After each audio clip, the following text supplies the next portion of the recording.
Урматтуу кыргыз элим, урматтуу биздин улуу президентибиз Садыр Жапаров. Мен сиздерге кайрылуумдун себеби төмөндөгүчө. Мен ушул айылдын тургунумун, жашаганыма 37 жылдан бери ушул жерде жашайм.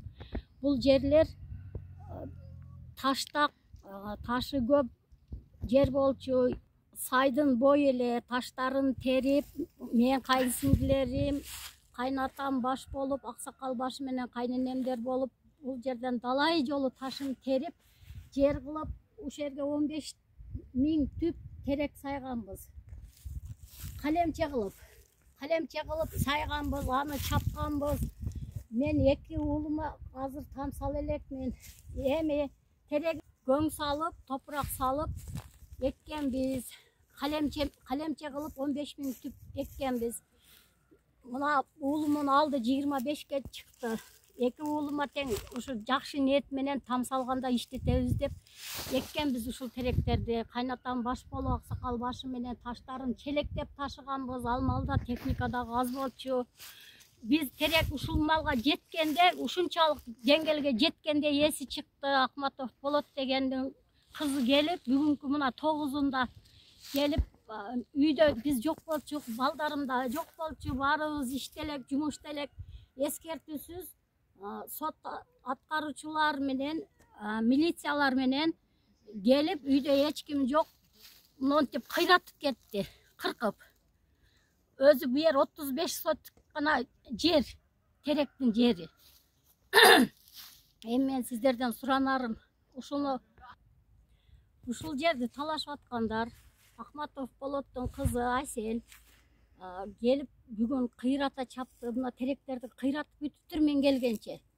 1 гектар 20 сотик деп коррупциялык жол менен схемасын түздүрүп, чийдирип, жогору жактагылар менен сүйлөшүп, ишти бүтүрүп алып, мен басмачылык деп эле ойлойм, басмачылык түрү менен келип, монтип кыйратып салды. Мына көрсөңүздөр болот, өзүңүздөр деле.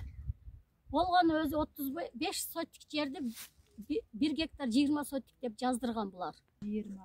Ошо Акматов Болот дегендин кызы Асел келди бүгүн. Болот өзү келбептир. Мен кечирээк келип калдым, кыйратып бүткөндөн кийин келдим, кабар кеч жетти мага. 1 гектар 20 сотик деп өздөштүрүп алыптыр коррупциялык жол менен. Схемасын түздүрүп келген. Мына мен 2 уулума тең тамсала элекмин. Бирөөсүнө участка алдым, 10 жылдан кийин зорго алдым участканы. Бердин налогун төгүп аттыңар беле? Налогторду төлөп атканбыз. Налогторду төлөгөн ар бир жылда токтотпой налогун төлөйбүз биз.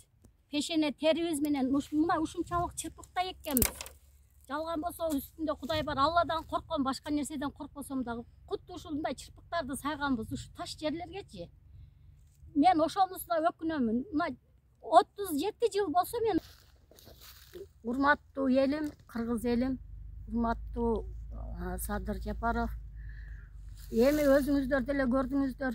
Бул азыр декабрда эч ким деле терек албайт. Муну атайын кылган. Азыр мен буну кантип сатамын? Сата албайм. Булар турган жеринде чирийт.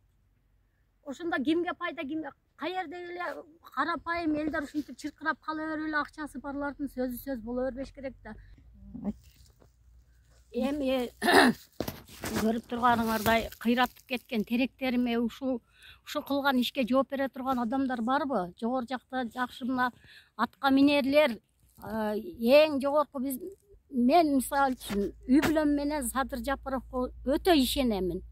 Ошо агынан чечилет деп ойлойм. Мен муну кайсыл жакка сатышымды дагы билбейм, ордунда туруп чирийт. Мен өзү не кылышымды билбей калдым азырчы. Мага ушу туура чечимиңиздерди чечип бергиле. Укук коргоочулар, эгер жакшы неме кылсаңар, жакшы ниетиңер менен ушундай жол жобосун неме кылсаңар, байланышсаңар болот.